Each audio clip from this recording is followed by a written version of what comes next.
मिसाक़ी जमहूरियत में दर्ज आईनी अदालत बनाना शहीद बेनज़ीर भुट्टो का ख्वाब था। इस वफाकी अदालत में तमाम सूबों की बराबरी की नुमाइंदगी होगी। अदालत का मकसद पाकिस्तान के आइन का तहफ़्फ़ुज़ करना है। बिलावल भुट्टो का हैदराबाद में जलसे से खिताब, कहा शहीद मोहतरमा बेनज़ीर भुट्टो की ख्वाहिश थी कि वो वफाकी अदालत के क़याम से अदालत में 1 यूनिट की सोच को ख़त्म किया जाए।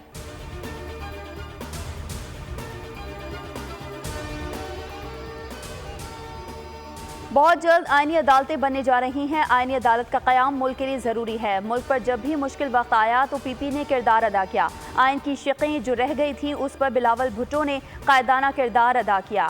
गवर्नर केपी फैसल करीम कुंडी का हैदराबाद जलसे से खिताब, कहा पीटीआई ने हर मौके पर मुल्क दुश्मनी की। IMF को खत लिखे, SCO इजलास के मौके पर भी एहतजाज की कॉल दी।